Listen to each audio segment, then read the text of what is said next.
الله وبركاته.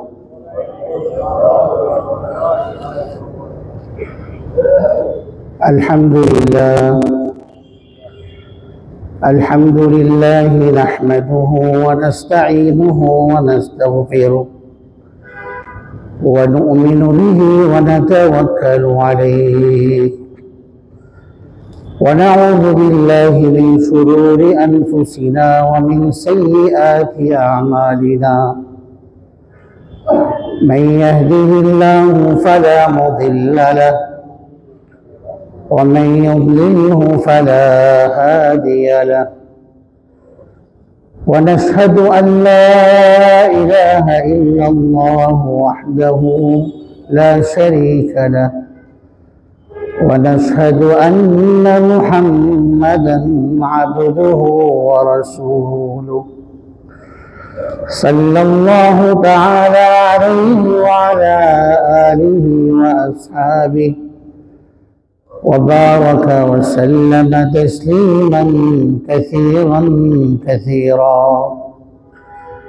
أما بعد، فأعوذ بالله من الشيطان الرجيم. بسم الله الرحمن الرحيم.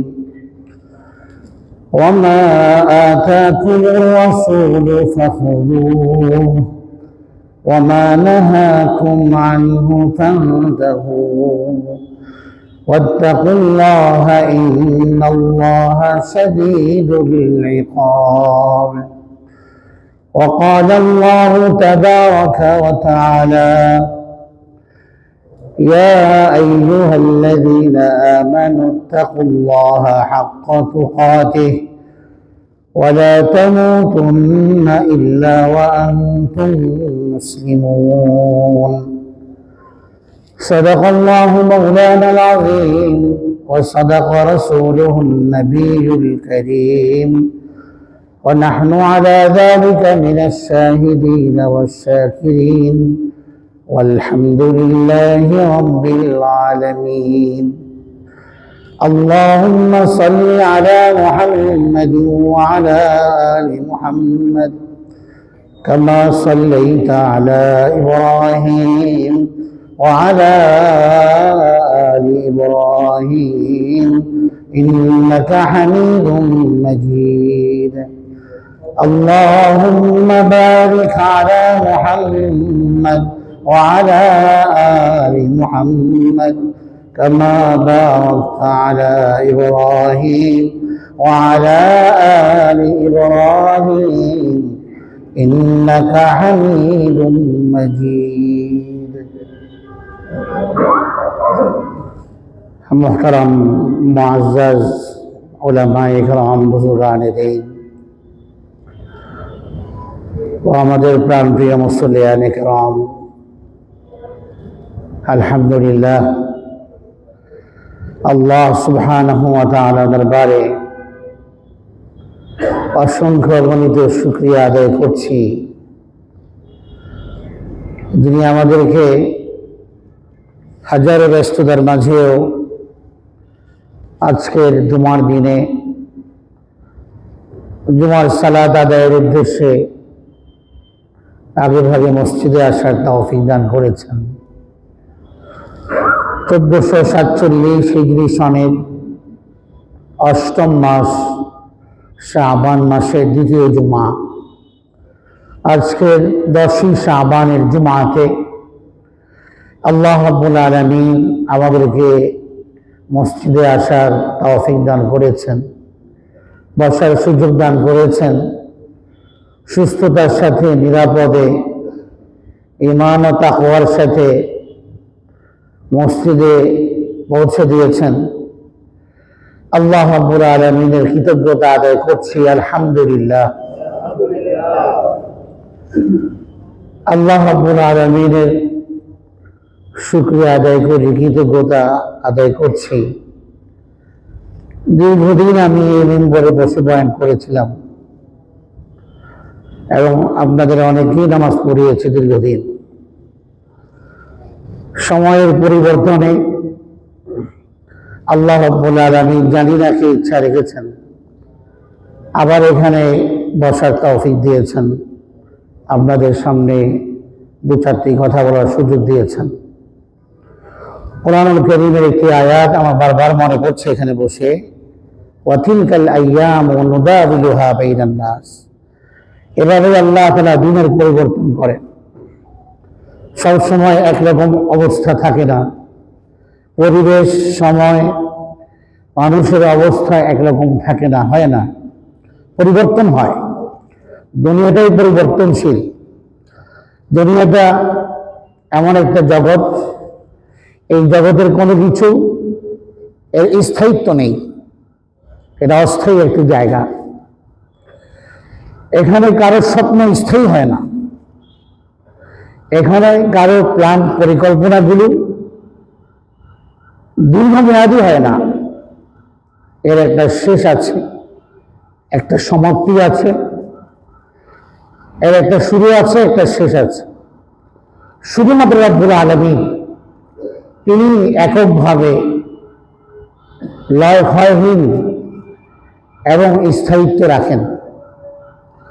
আল্লাহ তাআলা এভাবেই মানুষের দিনগুলোকে পরিবর্তন করেন। কখনো মানুষ জুলুমের শিকার হয়, অন্যায় বিচারে নিপীড়নের শিকার হয়, কখনো আল্লাহ তাকে জালিম থেকে উদ্ধার করেন, তার পরিবেশকে তার মুআফিক করেন। এটা আল্লাহ তাআলার সুন্নাহ, এটা আল্লাহ তাআলার রীতি এবং নীতি, যে আল্লাহ তাআলা মানুষের অবস্থার মধ্যে পরিবর্তন করেন। অহুদের যুদ্ধ সম্পর্কে এই আয়াত, রাসূল করিম সাল্লাল্লাহু আলাইহি ওয়াসাল্লামের সেই সংঘটিত যুদ্ধ, 700 সাহাবায়ে কেরাম সহ যে যুদ্ধে তিনি গিয়েছিলেন, 3000-এর বিপক্ষে এক অসম যুদ্ধ ছিল। সেখানে আল্লাহ তাআলা শুধু মুসলমানদের বিজয় সুনিশ্চিত ছিল, মুসলমানদের একটা ভুলের কারণে এবং আল্লাহ রাব্বুল আলামিনের পক্ষ থেকে শিক্ষা দেওয়ার জন্য অবস্থা কিছুটা পরিবর্তন হয়েছে। মুসলমানরা আহত হয়েছে, অনেকে শহীদ হয়েছে, প্রায় 70 জন সাহাবী শহীদ হয়েছেন। আল্লাহ তাআলা বলেন, ওয়াতিলকাল আইয়াম নুদাবিলুহা বাইনান নাস। মানুষের মাঝে আল্লাহ দিনের পরিবর্তন করেন। আল্লাহ তাআলার শুকরিয়া এবং কৃতজ্ঞতা, সবকিছুতে আল্লাহর কৃতজ্ঞতা আদায় করতে হয়। আল্লাহুম্মা লাকাল হামদু কুল্লু। রাসূল করিম সাল্লাল্লাহু আলাইহি ওয়াসাল্লাম আমাদেরকে শিক্ষা দিয়েছেন আল্লাহ তাআলার প্রশংসা, আল্লাহ তাআলার শুকরগুজারি করার জন্য। আমরা দুনিয়াতে এসেছি, জীবনযাপন করছি। দুনিয়াটা একটা অস্থায়ী জায়গা, এখানে কেউ চাইলেও দীর্ঘমেয়াদী সে থাকতে পারবে না, তাকে যেতে হবে এখান থেকে। কুল ইন্নাল মাউতাল্লাযী তাফিরুনা মিনহু ফাইন্নাহু মুলাকীকুম। যে মৃত্যু থেকে তোমরা পলায়ন করছো, সে মৃত্যু তোমাদেরকে অ্যাটাক করবে, তোমাদের সাথে মৃত্যুর সাক্ষাৎ হবে, আলিঙ্গন হবে।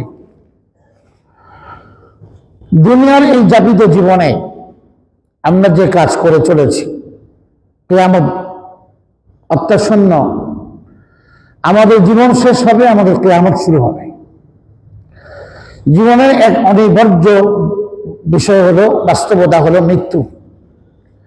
মৃত্যু মানুষের জীবনের এক অমর বিধান।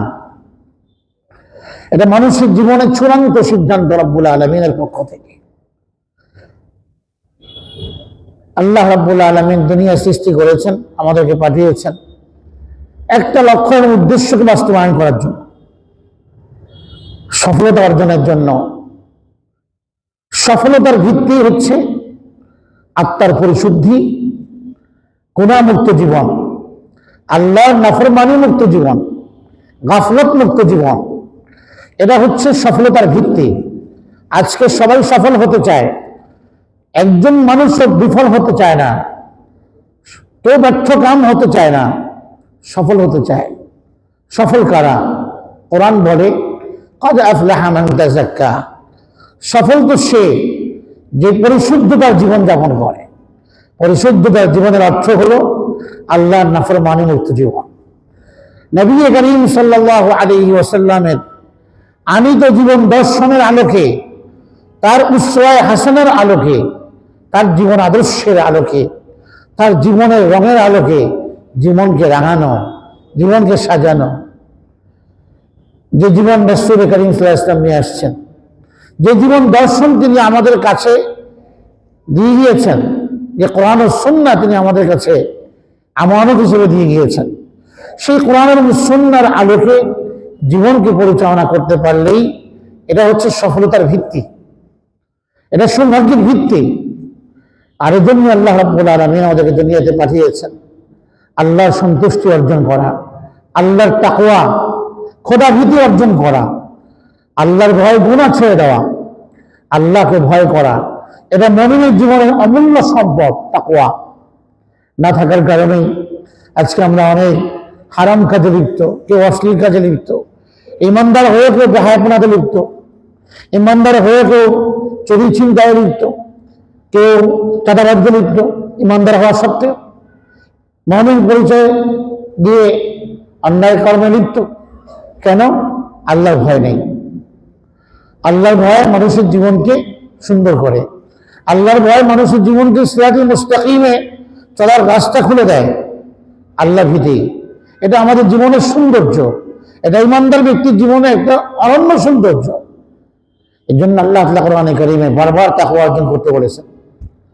ছোট্ট এই হায়াত দিন দিন শেষ হচ্ছে, দিন যায়, সপ্তাহ যায়, মাস যাচ্ছে, বছর যাচ্ছে, নতুন বছর আসছে, আরেক বছর বিদায় নিচ্ছে, এভাবে আমাদের হায়াত, আমাদের জীবনটা শেষ হচ্ছে। এক বুজুর্গ বলেন যে মানুষের জীবন যে এতটা দামি, তার সময়ের যে এত মূল্য, আমি একজন বরফ বিক্রেতাকে বাজারে বরফ বিক্রি করতে দেখেছি, আর সেখান থেকে শিক্ষা গ্রহণ করেছি যে একজন মানুষের জীবনের মূল্য কত, তার সময়ের মূল্য কত। একজন বরফ বিক্রেতা, তার পুঁজি হচ্ছে বরফ, এটা কেউ কিনছে না, সে বিক্রি করতে পারছে না, এটা গলে যাচ্ছে, গলে গলে তার পুঁজিটা শেষ হচ্ছে।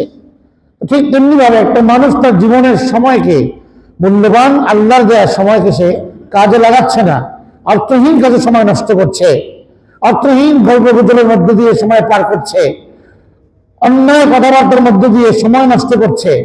এমন একজন ব্যক্তি তার জীবনের যে পুঁজি, তার জীবনের যে সরমায়া, তার জীবনের যে ইনভেস্টটা, এটা সে নষ্ট করছে, অথচ তার খবর নেই।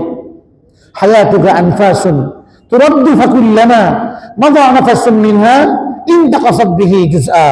তোমার জীবন কয়েকটি শ্বাস নিঃশ্বাসের সমষ্টির নাম, একটি শ্বাস ফেলে দিলে জীবনের একটা অংশ কমে গেল। আল্লাহ রাব্বুল আলামিন আমাদেরকে অনেক সম্পদ দিয়ে আমাদেরকে সুশোভিত করে দিয়েছেন, বিভিন্ন সম্পদ দিয়েছেন, অর্থ দিয়েছেন, পদ দিয়েছেন, ক্ষমতা দিয়েছেন, জ্ঞান দিয়েছেন।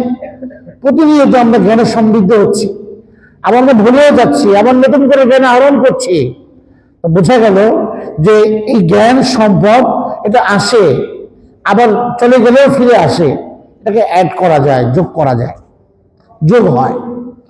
সম্পদ আয় হচ্ছে, আর্ন হচ্ছে, ব্যয় হচ্ছে, এটা আসে এবং যায়। সম্পদ ব্যয় হচ্ছে, আবার অ্যাড হচ্ছে। সময় সম্পদ এমন একটা সম্পদ, এমন একটা দামি সম্পদ, যেটা মানুষের জীবন থেকে শুধু বিয়োগ হয়, মাইনাস হয়, অ্যাড হয় না, যোগ হয় না। এটা যাচ্ছে, শুধু যাচ্ছেই। পানির স্রোত যেমন যায়, সময়টা ঠিক এভাবেই যায়। কিন্তু আমরা আমাদের এই জীবনের এই সময়টাকে কতটুকুন কাজে লাগাতে পারছি, চিন্তার বিষয়। ইকতারাবা লিন-নাসি হিসাবুহুম। কোরআনে কারীম আল্লাহ তাআলা সূরাতুল আম্বিয়ার প্রথম আয়াতে আমাদেরকে সাবধান করেছেন, দেখো, সতর্ক হও, সচেতন হও, সাবধান হও, অ্যালার্ট হও। ইকতারাবা লিন-নাস হিসাবুহুম, মানুষের হিসাব গ্রহণের সময় খুব নিকটবর্তী। একজন মানুষের মৃত্যুর মধ্য দিয়ে একজন মানুষের সারা জীবনের আমলের হিসাব শুরু হবে। হযরত ওসমান রাদিয়াল্লাহু আনহু কবর দেখলেই অঝরে কান্না করতেন। তো সাথের লোকেরা জিজ্ঞাসা করছেন যে মানুষ মারা গেলে তো এত কাঁদেন না, কিন্তু কবর দেখলেই কেন অঝরে কান্না করেন? কেন অঝরে কান্না করছেন কবর দেখলেই? হযরত উসমান রাদিয়াল্লাহু আনহু সাহাবী বলেন যে কবরটা হচ্ছে আল কবরু আউয়ালু মানাজিলিল আখিরাহ, এটা আখিরাতের প্রথম স্টপেজ, এটা প্রথম ঘাঁটি।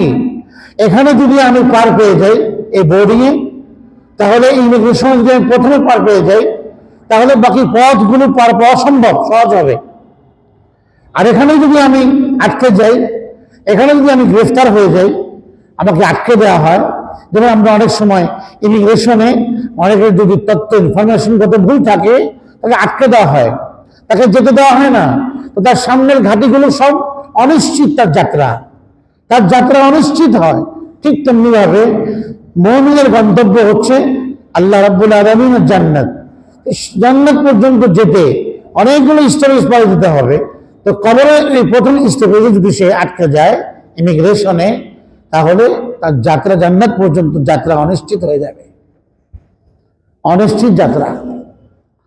এই জন্য আমি কাঁদি, যেন আমার মনে হয় কথা যে কবরের ঘাটিতে যদি আমি প্রথম ঘাটিতেই যদি আমি জিতে যাই এখানে, তাহলে সব জায়গাতে আমি জিতে যাব।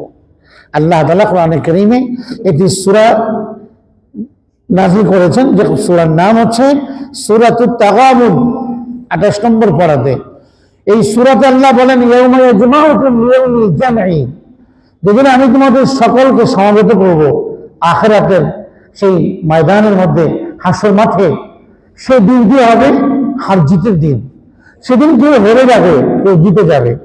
আজকে সবাই জিততে চায়, কেউ হারতে চায় না। এই যে সামনে নির্বাচন, যারা প্রার্থী প্রত্যেকেই জিততে চাচ্ছেন, প্রত্যেকেই চান যে আমি জিতে যাব, আমি জনগণের কাজ করব, আমি জনপ্রতিনিধি নির্বাচিত হব, তাহলে আমি এই করব সেই করব। বিভিন্ন জন বিভিন্ন নিজেদের ইশতেহার ঘোষণা করছেন, প্রত্যেকেই জিততে চান দুনিয়াতে, কেউ হারতে চায় না। এখানে হারলে লজ্জা অনুভব হয়, আমি হেরে গেলাম। কিন্তু আখিরাতে হেরে গেলে এরকম লজ্জা আর কোনো দাঁড়াতেই পাবে না। এত বেশি লজ্জা, নাদামাতুল ইয়াউমিল কিয়ামা, আখিরাতে লজ্জা পেলে, অপদস্থ হলে, এটা এত বেশি লজ্জা করে হবে যে এর চেয়ে বড় লজ্জাটার আর তার জীবনে কোনো কিছুই নাই। আখিরাতের লজ্জাকে অনুভব করা চাই যে আমি এখানে যদি গুনাহ করি, আমি এখানে যদি আল্লাহকে অসন্তুষ্ট করি, তাহলে আমি সেখানে নিন্দিত হব, লজ্জিত হব, অপদস্থ হব। সেদিন সবার সামনে আমার মুখোশ উন্মোচন হবে। আল্লাহ তাআলা বলেন আলিমাত নাফসুম মা আহদাত, প্রতিটি মানুষ জানবে সে যা উপস্থিত করেছে, তার আমলনামাতে যা আছে সব সে উপস্থিত পাবে, ভালো মন্দ। আলিমাত নাফসুম মা কদ্দামাত ওয়া আখারাত। গুনাহ মানুষ কেন করে? গুনাহ মানুষ এজন্য করে, তার অন্তরের মধ্যে এই চেতনা থাকে না যে আখিরাতে আমার এই আমলগুলোর কারণে আল্লাহর কাছে আমাকে জবাব দিতে হবে। সে কারণে সে অবলীলায় গুনাহ করে যায়, নাফরমানির মধ্যে ডুবে থাকে, হারাম কাজের মধ্যে ডুবে থাকে। অথচ রাসূল করিম সাল্লাল্লাহু আলাইহি ওয়াসাল্লাম বলেছেন ইত্তাকিল মাহারিম, ইত্তাকিল মাহারিম, শুধু হারাম থেকে বাঁচো, হারাম থেকে বাঁচো। এখন আবাদান নাস, দুনিয়াতে সবচেয়ে সফল মানুষ তুমি হবে, হারাম থেকে বাঁচো। ইত্তাকিল মাহারিম, যত ধরনের হারাম আছে নিষিদ্ধ কাজ থেকে বাঁচো। আমলে সালেহ তো ওটাকেই বলে। আমরা মনে করি যে নেক আমল করা, নামাজ রোজা ইত্যাদি এইগুলো নেক আমল না, একরকম শুধু নেক আমল নয়। নেক আমল কাকে বলে? নেক আমলের ডেফিনেশন হলো আল্লাহ যা করতে বলেছেন সেটা করা, এবং যে কাজগুলোকে আল্লাহ করতে নিষেধ করেছেন সেগুলো না করা। উভয়টার সমন্বয় হয় নেক আমল, আমলে সালেহ। শুধু আমি করার কাজগুলো করলাম, যেগুলোকে আল্লাহ নিষেধ করেছেন সেগুলো থেকে আমি বিরত থাকলাম না, আর আমি যদি মনে করি আমি নেক আমল করি, তাহলে এটা ভুল হবে।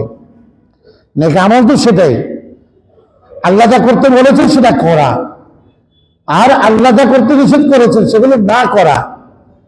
একই ব্যক্তি এট এ টাইম নেক আমলও করবে, গুনাহ থেকেও বাঁচবে। আমি নামাজও পড়ে গেলাম, আমার গুনাহে লিপ্ত হয়ে গেলাম, তাহলে এটা নেক আমল হলো না, এই ব্যক্তি ক্ষতিগ্রস্ত। রাসূল করিম সাল্লাল্লাহু আলাইহি ওয়াসাল্লাম হাদিসে বলেন আতাদরুনা মানিল মুফলিস, তোমরা কি জানো শূন্য হাতের অধিকারীকে, গরিবকে, দরিদ্রকে